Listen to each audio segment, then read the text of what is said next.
It's time for Come and Talk It with your host, Michael Cargill, brought to you by Texas Law Shield.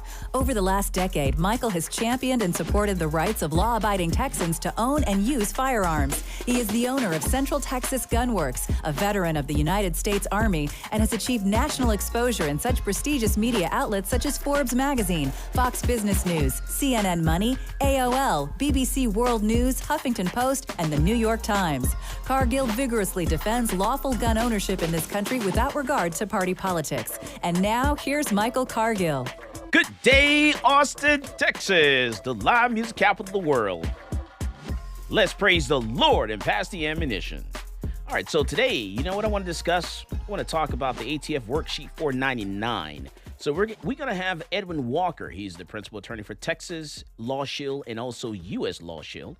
He's going to discuss in depth the ins and outs of this ATF Worksheet 4999 regarding the stabilizing brace. We're going to lose our AR pistols with a stabilizing brace. They're going to be banned. We're going to get a tax stamp. What do we have to do?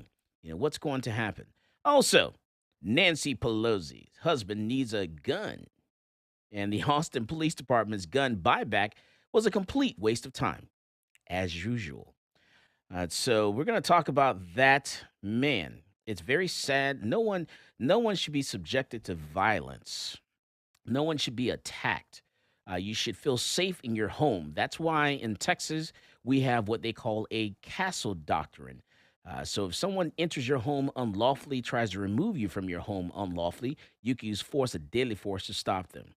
So, and I'm just curious, what in the world was going on with his security? As the spouse of the Speaker of the House, the third person in line for the presidency of the United States, why didn't they have security?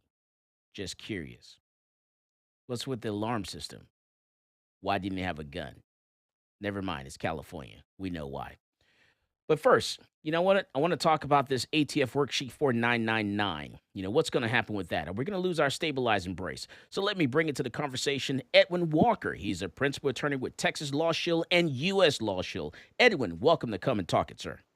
Well, thank you, Mike. It's always great to be here. Absolutely, sir. So Edwin, what's going on with this? Are we going to lose our AR pistols? What's happening? Well, probably. I mean, you won't lose your AR pistol. What you will lose is you will lose the ability to attach a stabilizing brace or a stabilizing fin to the AR pistol. So, as long as if you don't need one of these, if you don't use one, if you don't, if it's not your thing, then you really don't have to worry at all. You're still governed by the same old law that a handgun is a firearm designed to be fired with one hand. We have AR pistols, we have AK pistols, so you don't have to worry about it. This is just about people who like the stabilizing braces, they like the fins, and I'm sure that your longtime listeners to this show will recall that we've been discussing these things for years and years and years, probably 6-7 years now. Absolutely. As to whether or not they're legal, are they illegal? Just if just to re-educate or educate some of your listeners about it, of course, SBRs are illegal. They've been illegal since the advent of the National Firearms Act. What they're designed to do, what the law is designed to do, is to prevent the proliferation of short-barreled rifles and short-barreled shotguns. So what it was originally designed to do is, they wanted to prevent shotguns from being cut off so that they could be hidden under trench coats. Because all these were supposed to be used by gangsters. And so that was the original purpose of the law, was just simply to make rifles and shotguns to not be concealable weapons. And then it sort of evolved into all of this other stuff with regard to people, modifying, and is it an SBR, is it a handgun? And so about 10 years ago, or a little over 10 years ago, these folks developed a stabilizing brace to help veterans who had been injured, who had lost a certain amount of strength or coordination in their hand, to assist them in shooting shooting an AR or an AK pistol. So that's what it was designed to do. But it, of course, looks suspiciously like a stock. And so, the rule has always been you can't attach a stock to a handgun. The minute you attach a stock to a handgun, it's an SBR. It needs to be registered. It needs to have a tax paid for it. The ATF has to approve your ownership of it. So they went to the ATF and they said, hey, this stabilizing brace, this is its function. This is what it was designed to do. Does it make this handgun a short barrel rifle? And the ATF said no. If it does, if you've designed it to be an arm brace, people use it as an arm brace, it is an arm brace. It is not a stock. But people just kept on asking and pestering the ATF. Well, what if I put it up to my shoulder? Well, you can't put it up to your shoulder. Well, what if I wrap duct tape around it and put a pad on the back? Does that make? Well, no, you can't do that. Why people kept bugging the ATF about this is beyond me. Why they didn't just take the answer, no, it's not a stock, and be happy with it and go live your life without it being a stock. Why did they keep going to the ATF to say, well, what if I do this? And what if I do that? And what if I do this with it? And so finally the ATF says, all right. And finally, it gets on the radar of the legislatures, the congressmen, the administration. I don't think they would have ever known anything about this, except for people kept bringing up the issue. And so finally, if you look at all of the recent proposed assault weapon ban legislation, it all includes weapons that are affixed with a stabilizing brace. So that's one thing that we better be aware of, that the anti-gun folks, they want to ban this. They want the stabilizing braces to go. They want them to go. They want to classify them as accessories for assault weapons. And so be very, very wary of that. That's definitely within their sights. So in order to kind of incrementally get there now, the ATF has created this. Instead of creating a bright line, instead of creating a black and white rule that we all can understand, the ATF has instead created this. All right. And so it's funny, Edwin, because, like you said, people continually poke the bear. You poke the bear, you're going to get that response that you don't want. I don't understand why people kept doing that. And I never told you this, but I'm actually 80% disabled from the military. I'm a disabled veteran by 80%. And one of my disabilities is my wrist, my arm. I actually have a metal plate with 7 screws in my wrist. Goodness. So I try to use the stabilizing brace to actually fire an AR pistol. So that's why, I actually have one. So to lose this, or to have to get a tax stamp, I think it's going to be a burden. I shouldn't have to pay an extra fee to do this, to get this. So we come back from the break. We're going to go in detail with this. Edwin Walker, he's a principal attorney with Texas Law Shield and also U.S. Law Shield. This is Michael Cargill, and you are listening to Come and Talk It. Peace, this is Maj Toure. You're listening to Come and Talk It Radio with Michael Cargill.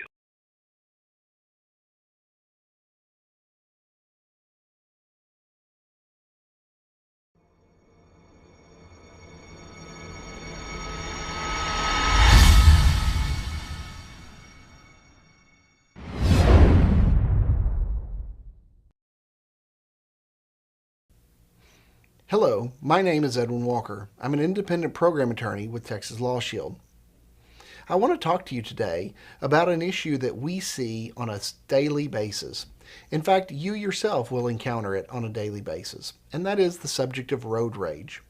I am sure that you have all seen road rage. You may have actually been involved in a road rage incident. Now, if you're a responsible gun owner, I'm going to give you a few words of advice on how to react when you find yourself in one of these unfortunate road rage incidents. While on the roadways, we all observe something that makes us upset. Whether it's poor driving, unsafe driving, or just simply somebody being very discourteous. By all means, you should restrain yourself from engaging that person and telling them how bad their actions were, because this can be perceived as an act of road rage. If you're a lawful gun owner, you have a firearm in your vehicle, you do not want to be viewed as the aggressor in a road rage situation. Now, with regard to a situation where an individual has chosen to rage against you, and you are the actual victim of the road rage, if you and the other individuals are still in their automobiles, do not use your firearm to respond to any of the rager's activities. This is because law enforcement views the fact that you're both still safely in your metal boxes as removing any threat of immediacy that you may be harmed. So please, if you have a gun, somebody is raging against you, forget you have a gun. Don't display it, don't brandish it, don't show it, don't point it, and for God's sake, don't fire it. This could result in a lot of trouble for you. Now let's look at a situation where a road rage incident has escalated. It has escalated to the point where one of the participants has actually gotten out of their vehicle. We recommend that you stay in your vehicle at all times. Do not exit your vehicle, because the person who exits their vehicle is going to be looked at as the aggressor. If the other individual has exited their vehicle and they are not in contact with your vehicle and they do not have a weapon, then do not feel that you can display your weapon in an act of self-defense. People are allowed to just simply stand there and scream at you, scream whatever they want. Until they make a demonstrative effort to try to harm you, there is no immediate threat that would justify displaying or shooting or brandishing your firearm. Now, in the event that the person shows their own weapon, in particular a firearm, the existence of their weapon would give you reasonable belief that there was an immediate threat of harm that would justify. Welcome back to Come and Talk It. And now here's Michael Cargill. All right, so we're back, and we're talking with Edwin Walker. He's a principal attorney with Texas Law Shield and U.S. Law Shield. We're talking about the stabilizing brace. We're talking about, are they going to be banned? What's going to happen come this December? When it's going to happen? Yes, we have our four-legged friends inside the studio. That's right. We have our kids with us today. We do. We're talking about that ATF Worksheet 4999. Also, we're going to talk about Nancy Pelosi's husband. We're going to talk about the Austin Police Department, their gun buyback program, and how successful or unsuccessful that was. But you know what? Let's go back to Edwin Walker. He's telling us about the ATF Worksheet, the 4999, that stabilizing brace worksheet. Right. Well, I want to make sure that your listeners know that this rule has been very long in the making. This has been going on for the last 2 years. And the rule is supposed to come out in December. And so there's been this proposed rule. They've already made the worksheet, but it is not in effect right now. So who knows? Something may happen between now and December. Maybe it doesn't go into effect. But so in December, we will officially know whether or not this rule is in effect. And then, of course, it's not enforceable, or I know we keep saying go into effect, but then it technically does not become effective, as in you better have done something with your braces until April of 2023. And so that's the deadline that we're actually looking at. So in December, you will find out whether or not you have to do something about your stabilizing braces. And then you will have 120 days ending in April 2023 to actually do something about your stabilizing braces. And the ATF has put forward several options. Of course, destroying and selling it or surrendering it to the ATF are always two of the options. Then, of course, there's registering it as a short-barreled rifle in the event that you don't have a qualifying stabilizing brace, or detaching it, just simply detaching it and retaining your firearm's identity as an AR handgun without a stabilizing brace. So all those are options that you could do between December and April, assuming this rule goes into effect. Now, assuming that it does, what we have is, like I showed your listeners early, the form 4999, 4999, however you want to call it. You can get this on the ATF. People who are interested can go and read the rule. I believe the rule is like 80 pages, 80 plus pages, and look at the form. And what it is it's a scoring sheet. And so you actually have to pull out your AR platform rifle, and you have to, if it has the stabilizing brace, look at it with the stabilizing brace, and then go through each one of these criteria and decide whether or not you are in possession of an item, a firearm that should be registered as a short-barreled rifle. And it's broken down into 3 sections. You have to pass section 1 first. Section 1 is 2 qualifying issues. If the weapon weighs, it must weigh at least 4 pounds. It must weigh at least 64 ounces, because the ATF believes that if you are using a firearm that weighs less than 4 pounds, then you do not need a stabilizing brace, and there should not be a stabilizing brace on it. Okay, so it has to weigh at least 64 ounces, again, 4 pounds, and it must be between 12 and 26 inches long.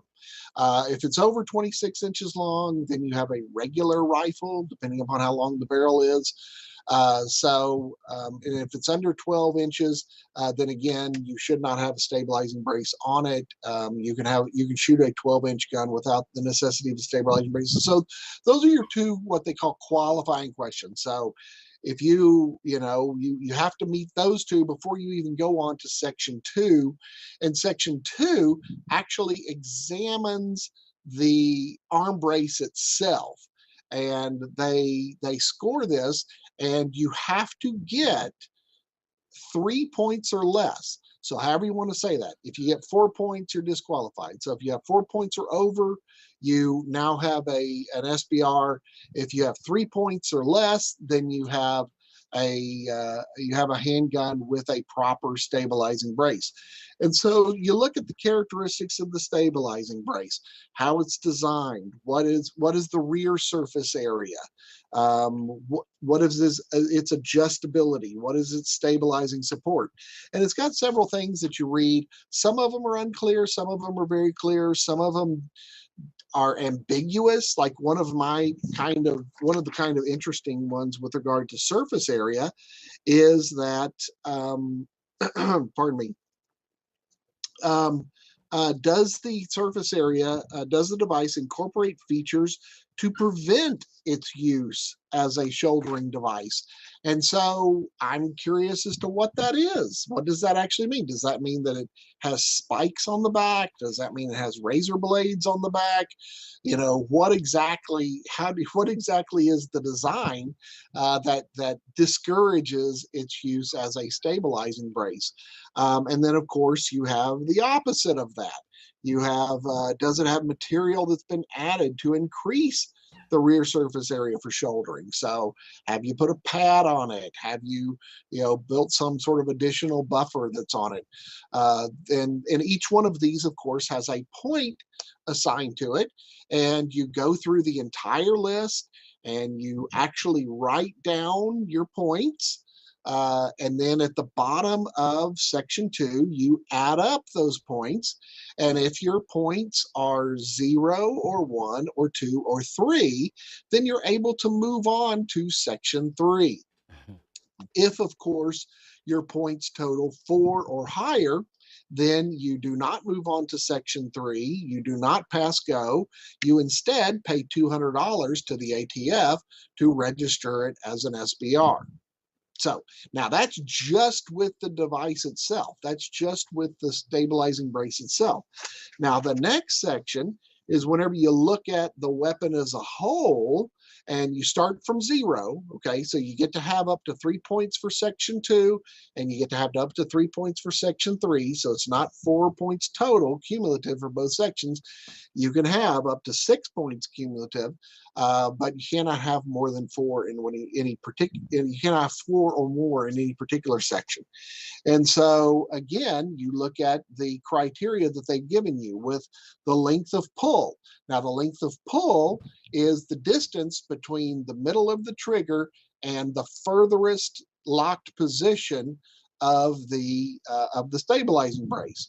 And they get this actually from the design of rifles. So they look at the design of rifles, and actually the length of pull, I believe that definition was actually created by the NRA itself, as to how, so they co-opted the NRA. They said, okay, we're going to take the NRA's definition of how you determine length of pull, and we're going to apply it now to this. And if your length of pull, for your listeners who are watching, on the internet, if your length of pull is 13.5 inches or over, then you're automatically out. Like you don't go any further than that.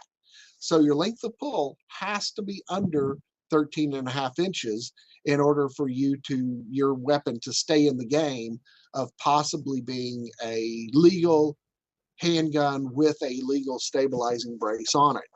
But that, we don't end there. Like I said, you look at the whole thing, and so you then have to look at how it's attached, how the stabilizing brace is attached. You have to look at the stabilizing brace, how it's configured. And one of the more interesting ones of these are that you've got your automatic disqualifiers once again. So your stabilizing brace is automatically considered to be a shoulder stock if it is a cuff type design with the straps removed. It is a brace accessory that has been modified for shouldering, or if it is a modified shoulder stock, as in it was originally built as a shoulder stock, and you're now trying to claim, oh, well, I had a shoulder stock, but I put a strap on it and I converted it to a brace. So those are all for disqualifying. And then the ATF goes so far to actually look at your accessories. And so have you put accessories onto your AR style pistol in order to make it a short barreled rifle? And so the accessories that of course you have to be wary of are the presence of a hand stop, so that's going to give you 2 points. The presence of a secondary grip, as we all know, that is absolutely disqualifying. So if you have a weapon that has had a grip added to it that makes it designed to be fired with 2 hands, then regardless, if it's a handgun, you've made it into an AOW. If it's an AR style, then you've again made it into an NFA weapon. So handgun, secondary grips are disqualifying. Then they focus in on the sights, which I found this to be very interesting. And this is really hyper technical. And this is where really the assistance of a gun dealer would come in to be very helpful to kind of explain. So if you just got regular flip up sights, that's 1 point, no big deal. But then if you have a reflex sight with FTS magnifier with limited eye relief, that's 2 points. And then a complete disqualifier is the presence of a sight or scope with eye relief incompatible with one-handed fire. Now, I have difficulty understanding what that means. Maybe you can enlighten me, Mike, as to what type of sight falls into that category, because that is 4 points right there. Again, you got to pay $200 and get your firearm registered if it is a AR pistol and it has that type of sight on it. All right, Edwin, when we come back, I'm gonna let you finish that thought. This is Michael Cargill, and you are listening to Come and Talk It. Peace, this is Maj Toure. You're listening to Come and Talk It Radio with Michael Cargill.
Welcome back to Come and Talk It. And now here's Michael Cargill. We're back, and we're talking with Edwin Walker. He's a principal attorney with Texas Law Shield and U.S. Law Shield. We're talking about the ATF Worksheet 4999. Edwin was talking to us about the breakdown here. We're going through the worksheet. You know, we're talking about Section 1, Section 2, Section 3. We're talking about the length.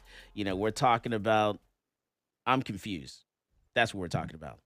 Yeah. Oh no, it's very confusing.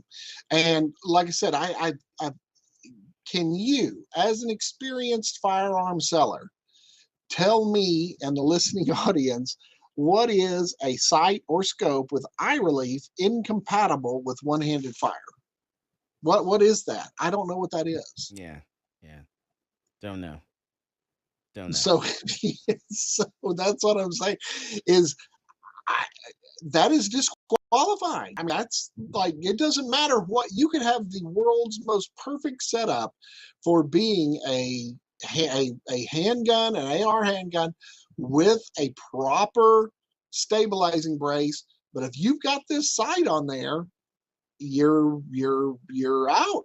You have made it. You have somehow by the introduction of this sight, you have now made it a short barrel rifle. And I don't know what that is. Our law should not be this complicated. You know, we're supposed to be able to figure out what the law is. You're supposed to have a certain level of education, you know, to understand just laws that we're governed by. Oh yeah, and it shouldn't be this complicated. So this is, I mean, that's a lawsuit in itself, Edwin. Oh yeah, no. I fully believe that, especially in light of New York State Rifle and Pistol versus Bruin, in light of West Virginia versus the EPA, this is absolutely going to be the subject of many years of litigation. But we just certainly hope that no innocent people get caught in this web, because the kicker, one of the real kickers to all of this, is that even if you go through the worksheet and you do the worksheet properly and you filled it out to the best of your ability, and you've come up with, I got 3 points on, I'm perfectly qualified under Section 1. I got 3 points under Section 2. I've got 3 points under Section 3. And so I should be good to go. The ATF has still reserved to itself the ability to come in and look at your firearm and say, no, we still think that's an SBR. So SBR, either forfeit it or, register it during the amnesty period, which really isn't amnesty. And so it is a veritable minefield. And now, for those that are out there, our call-in number is 512-643-5483. That's 512-643-5483. Give us a call. If you have you got something you want to say about this, you have a question about this, give me a call at 512-643-5483. Because, and even for me, this is really confusing. And Edwin, my question to you is, can we do is it possible to do like an injunction, to say, hey, cease and desist, stop this, let's not let this go into effect? Is that even possible? My audio feed has cut off, so I don't know if you asked me a question or not. No. So, because I cannot hear you at all. Oh, okay. I said, okay. What I was asked. Well, just once again, our call-in number is 512-643-5483. That's 512-643-5483. Definitely give me a call, and let's try to work through this, because it's going to be very confusing. So, Edwin, my question to you is, can we do like an injunction or something? Is there something that we can do? We can file something. Me being a veteran, 80% disabled veteran from the military, United States Army. I have a metal plate, 7 screws in my wrist there. Can I do like a cease and desist? Well, as soon as the rule comes out, as soon as it's finalized and it's actionable, then yes, there should be some sort of. I'm quite confident that there will be many groups across the country, many individuals who will try to get injunctive relief on the imposition of this rule. Now, also one thing that occurred to me is that for a very enterprising individual who maybe has a gun shop or as an FFL, they could actually then set up a service to go ahead and, for say $50, take a look at somebody's weapon and go through the worksheet with them and see if it qualifies or disqualifies. And I think an enterprising person could make a few bucks off of this, could definitely create some sort of side hustle about explaining the 499 worksheet to people to see if their firearms are qualified or disqualified. Oh man, I don't know if I want to take that responsibility on, because Well, you'd have to have a waiver. You'd have to have a really nice waiver, but some people are going to be better than others. Yeah. If there's retired ATF agents out there, I think they could definitely make a like I said, make a side hustle out of this. Absolutely. Because it's complicated. You're absolutely right. Rules should not be this complicated. No. And you should not have to do a worksheet to figure out if your firearm is a prohibited weapon or not, if you have to pay a tax on it. It's the whole thing really does border on absurd. And that's kind of why I made, I kind of referred back at the very beginning to the congressman who wrote this law back in 1934 to see that, now almost 90 years later, I'm sure that they would be like, look, we just wanted to prevent gangsters from having sawed-off shotguns under their overcoats. That's all we wanted to do.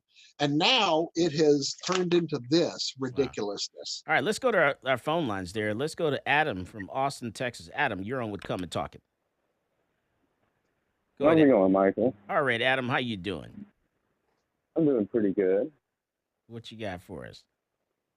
I'm just curious on how it is possible that the ATF, a part of the executive branch, is able to even come up with laws and change laws and say what is legal and not legal, and not go to Congress, who is the ones to make the laws. Like, how is it that they're able to just make these rules? Wasn't there a Supreme Court ruling, too, recently with the EPA saying that they can't do that, further clarifying it? So how do they justify even doing this? So, Edwin, we have that School Rock song, School Rock, where how a bill becomes a law and all that kind of stuff. Yes. Well, this is because Congress is fundamentally lazy. And Congress is fundamentally lazy. And Congress, many, many decades ago, veered out of its constitutional restraints. And they basically said, we can regulate anything and everything that we want to in America, whatever it is, down to the most fundamental aspects of a human's life, we can regulate that. And that was something that they were never intended on being able to do. And so whenever they decided we get the right to regulate all of human behavior because we're the Congress, then they soon figured out, wow, there are not enough hours in the day, there are enough days in the year for us to regulate, for us to actually sit down and write laws and debate laws about everything there is. So we are going to abdicate our responsibility about actually creating rules and regulations to various administrative agencies. And so what Congress does is they pass a law that says we want to do this. In order to effectively do this, we are giving the power to an administrative agency, which is part of the executive branch, to an administrative agency to go ahead and write the rules. I once saw one statistic years ago, because this is something that's been an irritant of mine ever since I was in college and in law school. And I wish I could remember it entirely accurately now, but I think there's something like the definition of cabbage in the CFR, which stands for Code of Federal Regulations. The Department of Agriculture's definition of cabbage, I believe, is over 10,000 words long. And the Constitution itself is only 5,000 words long. And so it was a very interesting juxtaposition how our founding document, our blueprint for how to run an effective government, is half as long as an administrative agency's definition of cabbage. And so that is what's happened over the years. And, the caller is absolutely right. There used to be a thing in administrative law called Chevron deference, which basically was the Supreme Court's basically the Supreme Court's blessing to administrative agencies that the Congress does have the power to defer to them, and that was really fundamentally changed this particular year, this particular Supreme Court session that just ended, or that ended this summer. We're now into a new Supreme Court session that now created the rule West Virginia versus EPA, where if it is a crucial question, if it's an important question, then Congress does not have the ability to abdicate that to the administrative agencies. An administrative agency that does undertake that is acting outside of its bounds. And so it's really going to be interesting how that Supreme Court decision is now used going forward. And I believe this is a perfect example of something that probably falls outside the scope of what an administrative agency is allowed to do. All right. So, and Edwin, I'm curious on how the bump stock case, the Cargill versus Garland, is going to play into this as it makes its way up, hopefully, to the Supreme Court. Because right now, Cargill versus Garland is actually in the Fifth Circuit, and the Fifth Circuit is debating this case. And hopefully, within the next 2-3 weeks, we're going to hear a ruling from the Fifth Circuit. And if it's in the favor of Cargill, then that case, it's probably going to be challenged by the government to go to the Supreme Court, and the Supreme Court will decide this. And Chevron deference is an issue in that case. We come back from the break. I want you to talk about that a little bit, how that case, the bump stock case, Cargill versus Garland, could affect this, form that we're talking about now, the worksheet.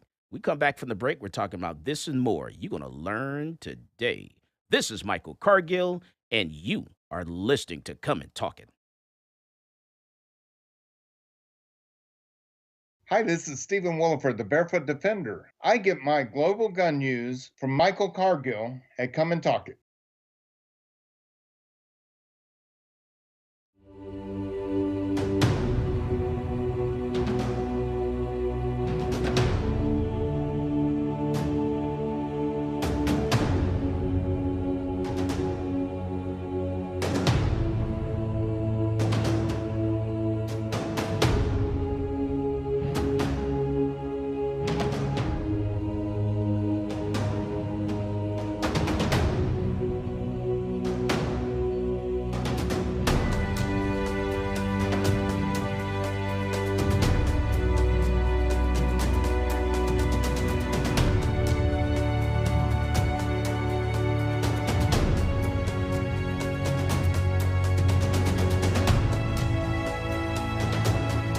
I'm a U.S. Army veteran with a strong sense of duty and respect for our system of government. After 12 years, I was honorably discharged and decided I would fulfill the American dream of entrepreneurship and open up a gun shop in Austin, Texas. At my shop, I teach people to be law-abiding and how to safely use their firearm. On page 46, we're going to talk about Penal Code Section 46.02. The day that ban went into effect, I went into my local ATF in Austin and turned over my bump stock because I'm a law-abiding citizen. But I wasn't going down without a legal fight. So that's why I reached out to NCLA. NCLA is representing Michael Cargill because federal agencies do not have the power to rewrite statutes. Bump stocks are not machine guns. If Congress wants to change the law and ban bump stocks, it certainly can do so.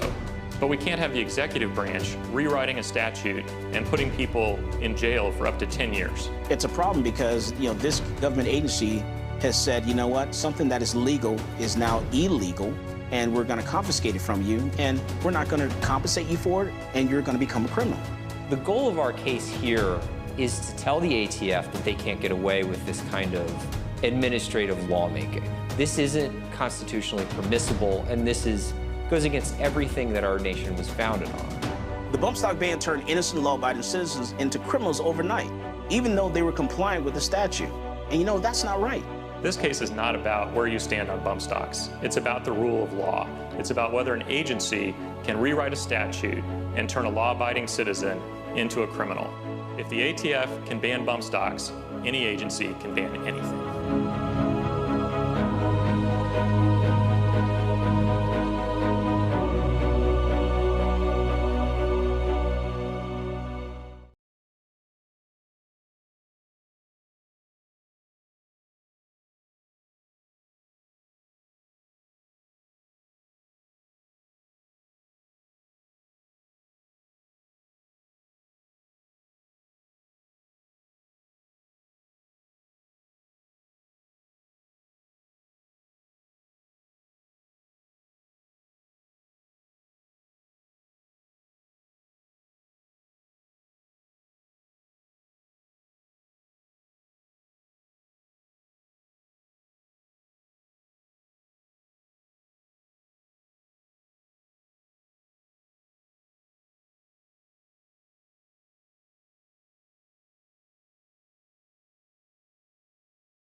Welcome back to Come and Talk It.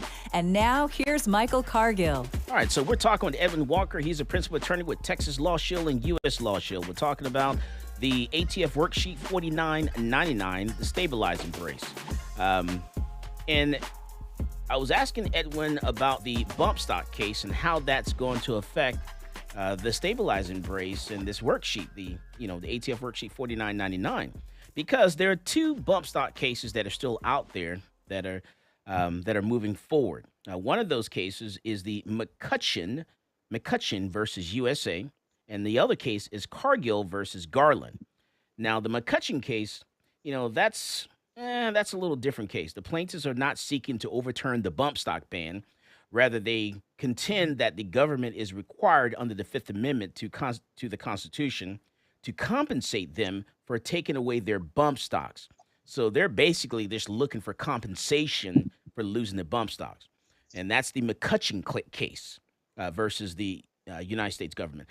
But the Cargill versus Garland, that's, basically, that's throwing in a couple different things here. We're talking about the Chevron difference. We're talking about the ATF creating law, basically. Can ATF create law? So we're asking, this case to move forward to the Supreme Court, go to the Fifth Circuit, over the Fifth Circuit, rules in our favor, and then makes it to the Supreme Court, but the Supreme Court will rule on this case. And I'm just curious on how, Edwin thinks this case will affect the ATF Worksheet 4999. Edwin. Yeah, it actually is kind of ironic that that you share the same last name as the plaintiff in Cargill versus Garland. I find that to be very, very coincidental that happens. So no, but you are to be praised in your pursuit of this. Because this is going to be monumental. This is going to be a great case. I think that the Fifth Circuit is going to rule in your favor, and that they're going to find that the bump stock regulation exceeds the authority that has been given to the ATF. And I think that they'll find that the ATF engaged in an unconstitutional act whenever they sought about redefining what a machine gun was. And so I think the same thing can be here, because basically that's what this whole worksheet is based on, is the definition, arguing about what the definition of a rifle is that a rifle is a firearm that is designed to be fired from the shoulder, and a handgun is a firearm that is designed to be fired with one hand. It doesn't matter if you do fire it with two hands. You can, they haven't gone that far as to say you're explicitly prohibited from holding a firearm with two hands, because we both know that that's obviously the safest way to fire a handgun.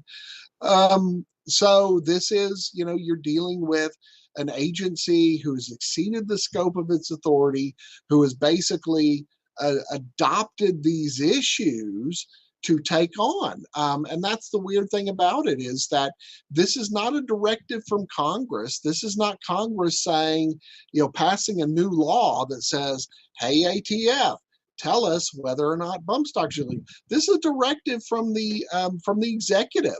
And so this is, involves constitutional issues. Now that we have Bruin, it involves Second Amendment issues about whether or not this type of regulation it violates the Second Amendment, and it's separation of powers issues.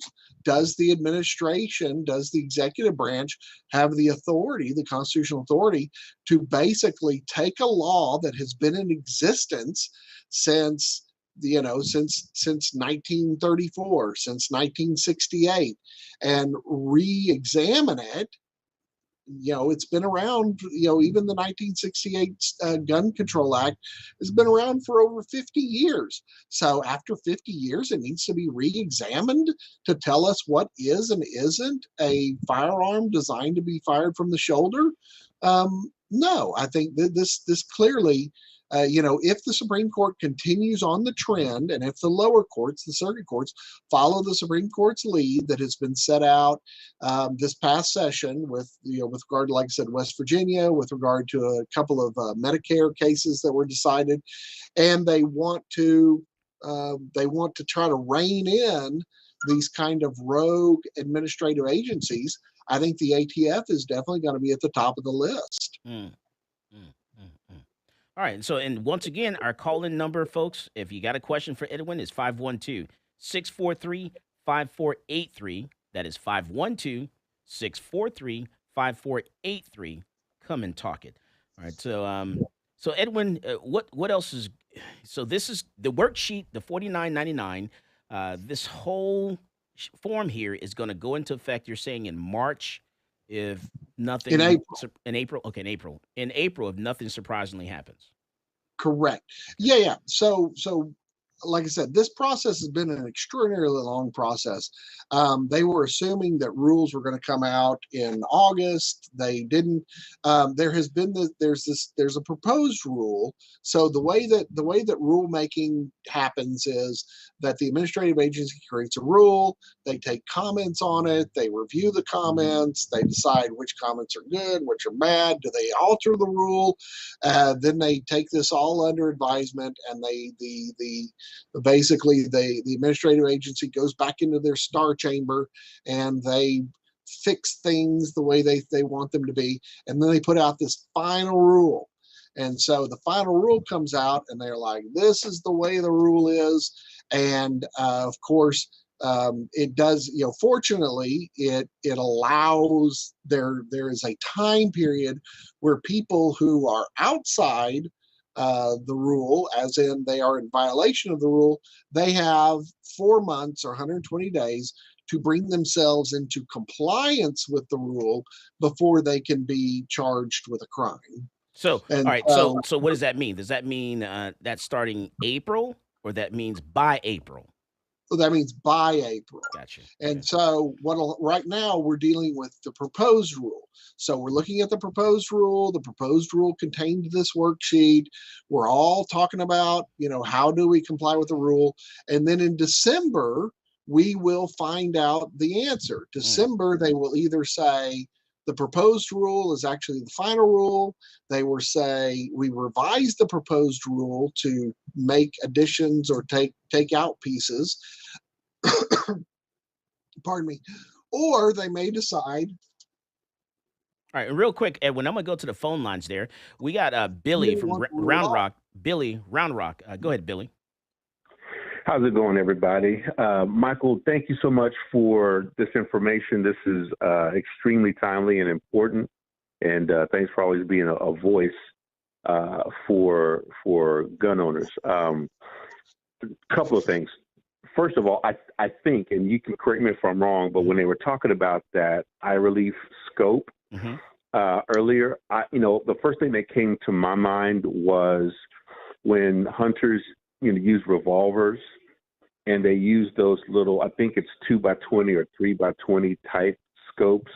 I wonder if that's what they mean. Like if you had an actual scope other than a red dot on your pistol.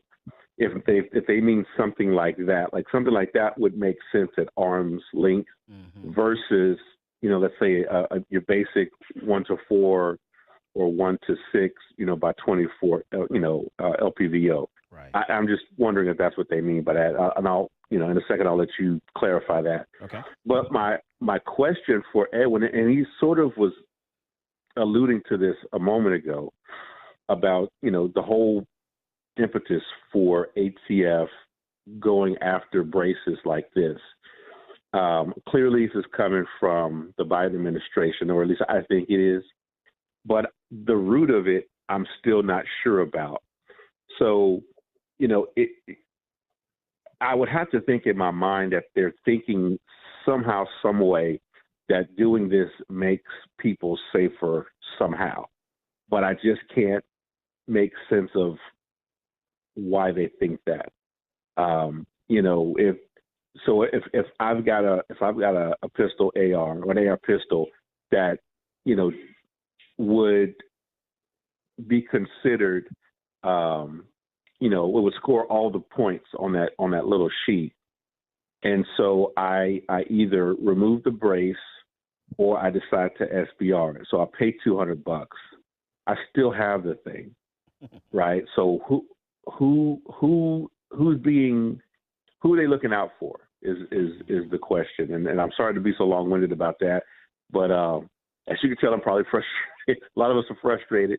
But yeah, I mean, if they could tell me, if somebody could tell me the why behind this, like we're trying to keep somebody safe and the brace for whatever reason is making somebody unsafe, then maybe I can try to wrap my mind around it. Right.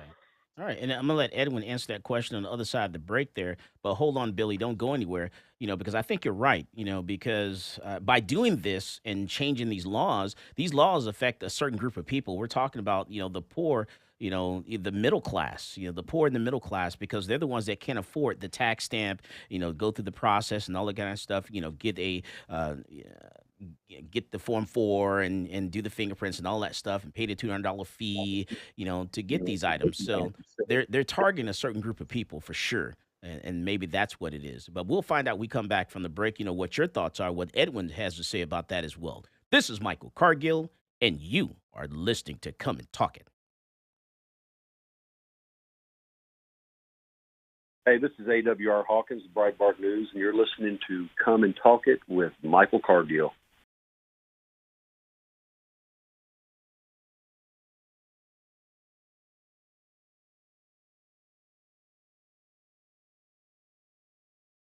He didn't act that way. He never flinched. He went for his pockets. And when he went for his pockets, I thought my heart was going to stop. I mean,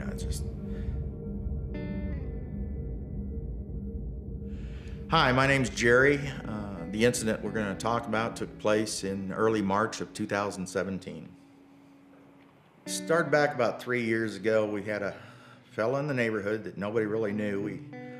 We weren't familiar with him, and he was pretty regular about speeding up and down the street. It escalated into more speeding, threats. He chunked some rocks up into the yard and broke my windshield in my truck, and it escalated from that into death threats. And he was constantly chirping about how he was gonna end it and he was gonna kill so-and-so, he was gonna kill me, and it was all chirping. The day of the confrontation, I was leaving the neighborhood and heading to a meeting downtown Fort Worth. It was a beautiful day, I had my windows down, I was in my Suburban. As I was heading out, just about to leave my neighborhood, this guy comes into the neighborhood, sees me coming out, pulls into my lane, causes me to stop, and then he kind of cut at an angle in front of me and jumped out of his truck and ran at the side of my Suburban, saying, "Today's the day you're gonna die, he's gonna end it." He comes over and he's slamming his hands up against the side of my vehicle, my truck. But he's screaming at me, telling me he's gonna kill me, he's gonna end it, this is the day I'm gonna die. He reaches in to try and open up my door. I grabbed my weapon, I put my weapon right at his chest at the window and told him to get back, told him to get the hell back. And he never did. He never moved, he never changed anything. He went for his pockets, shuffling into his pockets, and he pulls out his cell phone. I drove off around and called 911 before I got to the end of my street. Yeah, I've carried a weapon for pretty near 20 years, and I've never had to pull my weapon out. Now, I can tell you that when you do that, it's the emotions are incredible. You feel the flush come through your body because you just pulled a weapon on somebody, you're pointing a gun at somebody, and they don't move. And that's a whole nother, they didn't say, "Whoa, stop," like anybody that you'd think would do that, but he didn't act that way. He never flinched. He went for his pockets, and when he went for his pockets, I thought my heart was going to stop. I was actually told that if he would have pulled out a gun, he'd have shot me before I could have actually pulled the trigger, and that's pretty awakening. And I contacted Texas Law Shield and spoke with them and got a statement that I wrote, and I turned it in the following day. And it was subsequent to that I was told that I was going to be arrested for deadly conduct, and Texas Law Shield stepped up to the plate, and they got in my corner and handled it from there. Factually, the case was unique because Jerry never got out of his vehicle, but was still forced to pull his weapon and defend himself. And you don't see that often. Usually, a self-defense case, both people are outside the vehicle. They ended up arresting me. Texas Law Shield got me out in a matter of a very few hours. They called me on a regular basis and stayed in touch with me and kept me up to speed on what the progress was. Welcome back to Come and Talk It. And now here's Michael Cargill. All right, so we're talking about the ATF Worksheet 4999. We're talking about, how this stuff pertains to, other cases, what's going to happen down the road, who this applies to. And honestly, I do think, Billy raises a very good question. I think it's going to, the whole purpose of doing this, who does this hurt? Who's committing crimes with AR pistols with braces on them? I don't think anyone's committing crimes with them. So what are we trying to do? What are we trying to fix? I think by doing this, we're targeting the poor, and the middle class. Also, this talk of universal background checks is another way of targeting the poor and the middle class as well, because middle class and the poor are the ones that are usually, in the system and get arrested and can't, either purchase a gun or something like that. And so if we pass universal background checks, if we pass, we get into this worksheet, this 4999, then this is going to affect those people as well. But you know what? I'm curious what Edwin Walker with Texas Law Shield and U.S. Law Shield thinks as well. Edwin. Well, your caller, Billy, is very correct and very insightful in that he asks the question that we all should be asking, and that is, what is the goal here? What is the purpose here? So yeah, you spoke to the consequence, and the consequence is going to be that it does, as does most firearm regulation, affect, disproportionately affect the poor and the middle class in order for them to effectively be able to execute their Second Amendment rights. So, and to what end? To what end do we have? It's just like, I think that, like I said, the original law didn't really make any sense.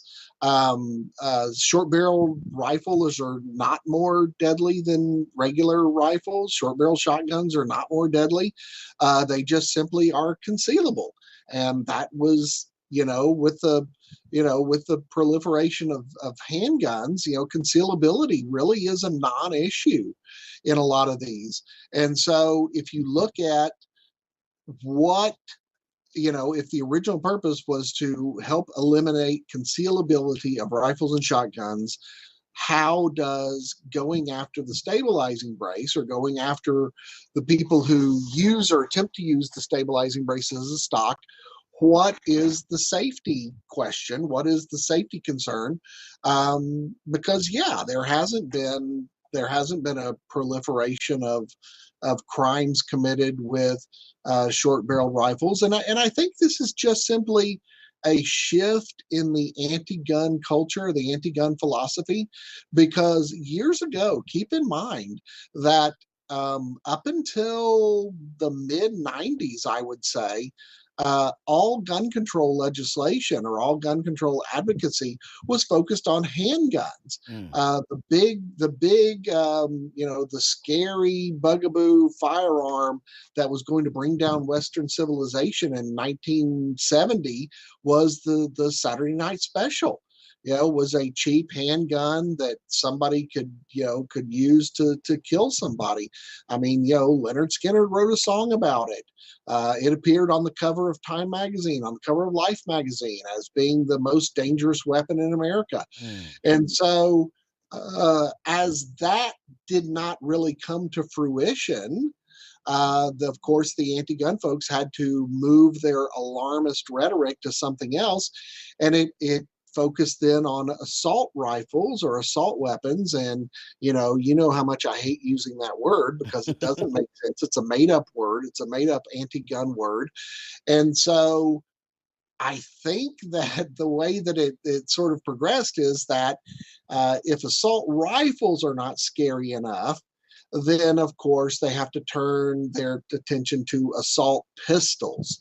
And assault pistols, the way you make assault pistols scarier is you say that they can be made more accurate and more deadly with the inclusion of a stock. Therefore, anything that possibly resembles a stock, even though adding a stock to a handgun has already been illegal for almost 90 years, if you have anything that even resembles or can be adapted to be used as a stock, that has to be stamped out as well. And I think that's where we got here. Because I think it's just the anti-gun folks looking for the next boogeyman. And the next boogeyman right now happens to be an AR pistol with something that can be used as a stock. And I think this also targets the people in the senior citizen community as well, because we have every Sunday we get about 20 people that take a firearm safety course with us. In this past, this Sunday, today, we had a group of black women, older black women that actually took the firearm safety course, and they hated the shotgun, but they loved the AR-15. And so, but the AR itself was a little long, so they rather have a pistol version of the AR instead.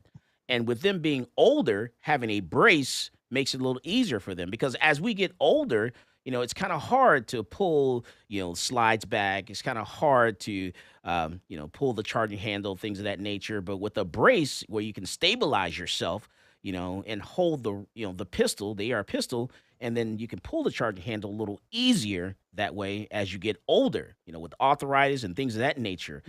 So by banning these, stabilizing brace, we're actually definitely targeting the older generation. We're saying, hey, as a senior citizen, you shouldn't be able to protect or defend yourself.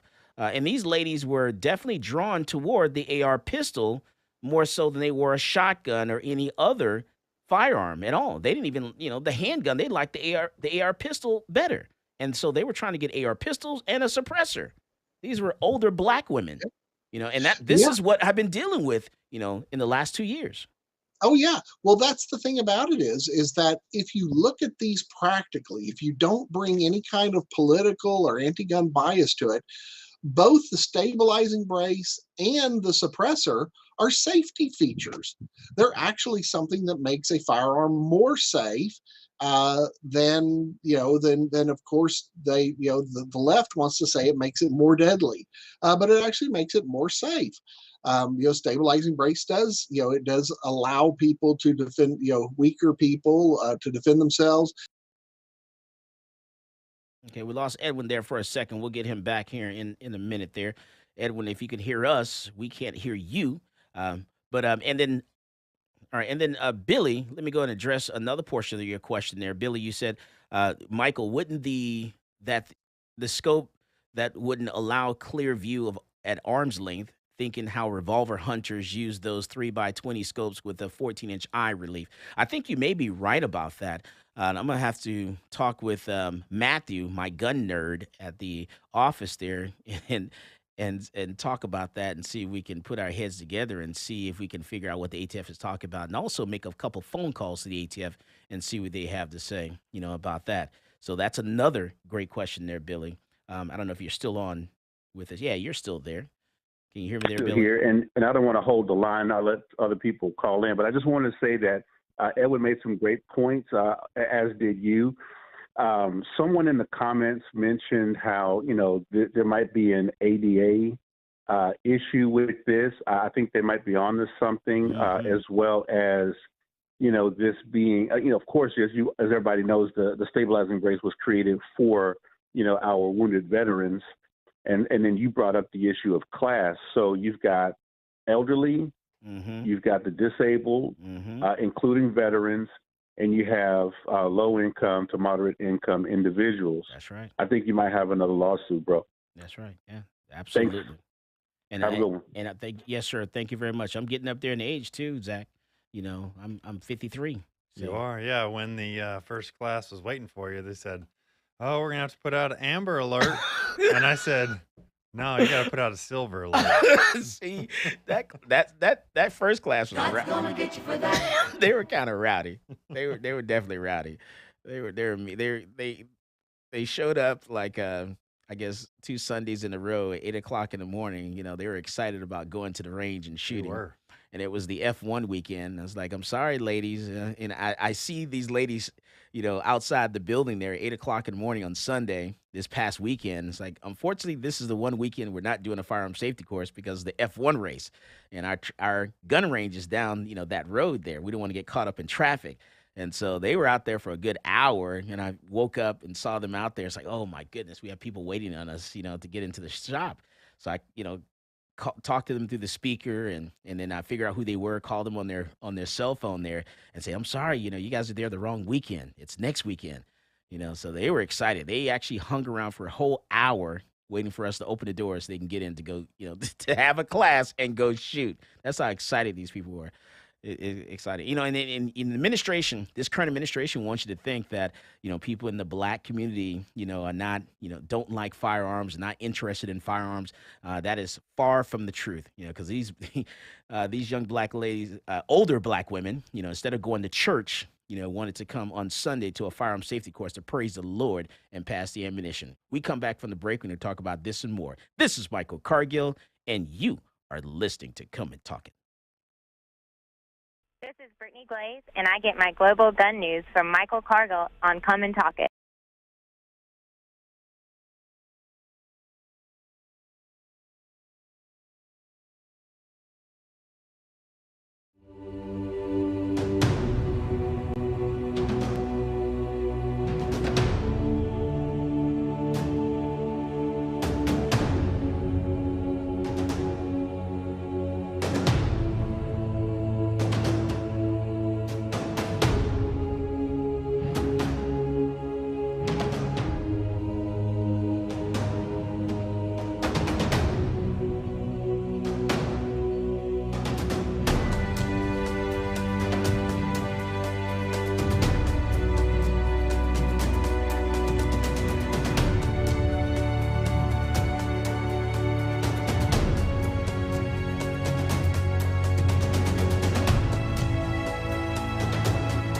I'm a U.S. Army veteran with a strong sense of duty and respect for our system of government. After 12 years, I was honorably discharged and decided I would fulfill the American dream of entrepreneurship and open up a gun shop in Austin, Texas.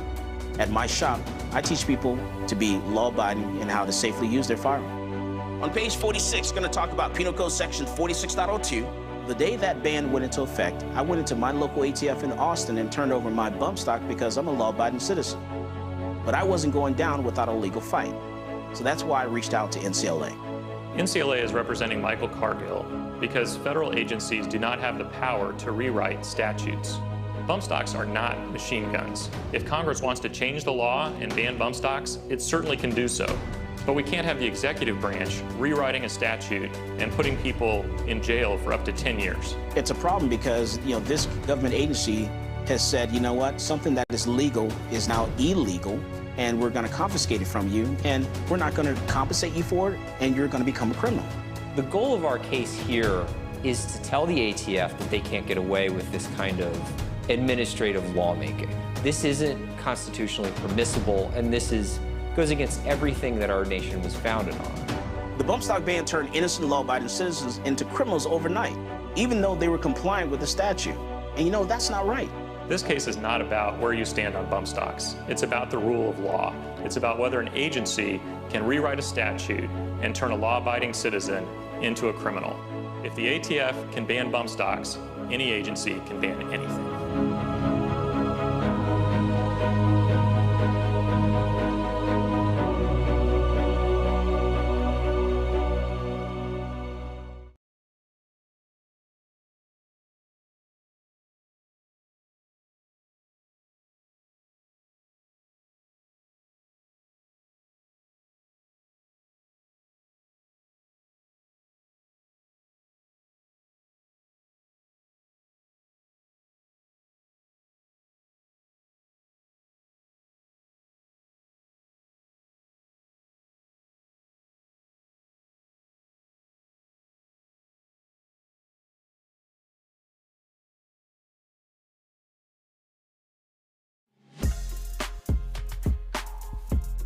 Welcome back to Come and Talk It.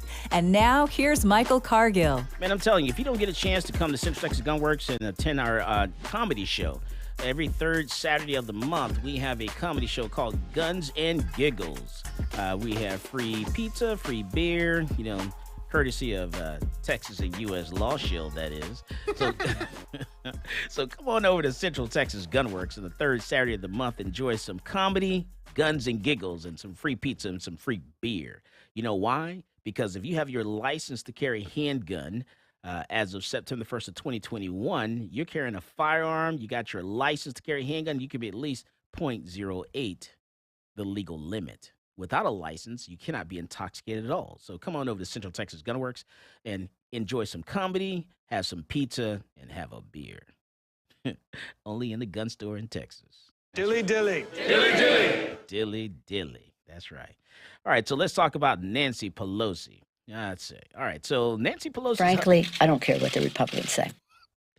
Nancy Pelosi's husband was allegedly attacked by a madman who was homeless and a nudist, and he had a hammer. And so, Zach, what's up with this story? This is wild.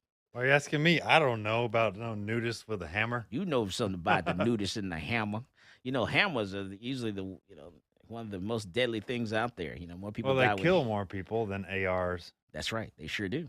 So more people die by hammers. They do an AR-15. Hammers and fists. That's right. All right. So, man, this guy was homeless. He was a nudist. And he attacked him with a hammer. And he says, where's Nancy? And honestly, no one should be subjected to this. You should be safe in your own home. In Texas, we have what we call the castle doctrine, where if someone unlawfully enters your home or tries to remove you from your home, you can use force, a deadly force, to stop them. So, the only thing that comes to mind, I have two things that pops up in my, that actually pop up in my head. And one is, where was his security? As the husband of the Speaker of the House of the United States, the House there, in the United States, the third person in line for the presidency. It goes the president, the vice president, then Speaker of the House. He should have had some type of security. And, to my understanding, there was something on site there. How did this guy get in the house? His security definitely failed him. And then, hey, as a regular, as a citizen who, me, you, who are listening to this, you should be able to protect yourself inside your home. And I think, California needs to take a look at some of their laws there and allow people to protect themselves inside the home. Maybe change their gun laws a little bit, because maybe he should have had a gun. What do you think, Zach? Well, yeah, or a hammer. I think he did have a hammer. I think hammer. I think the guy took the hammer from him. Yeah, as the police were getting there, they saw the struggle over the hammer, and then the attacker got the hammer in front of the police and started hitting him with it. So the police just stood there and let him take the hammer and just, Or apparently they came at the exact right moment when wow. he got the hammer and started attacking him. Wow. Yeah. Well, I always say, you should take your personal safety in your own hands. You shouldn't, don't wait for police to come and save you. You need to be your own first responder. As a civilian, you should, you need to, get a gun and protect yourself. Use an alarm system. Get a dog. That's what we tell people in the license to carry handgun course. So it should be okay for our elected officials. I don't know why we think elected officials should be put on some type of pedestal where they should be protected, more so than any other regular citizen. I should be afforded the same protection as my elected official and their spouses as well. So the spouse, had an opportunity to have a firearm and protect himself, and that's what he should have done. And so if your state does not allow that, then maybe you should take it up with the state of California. Get out of California. Yeah, that's right. Come to Texas.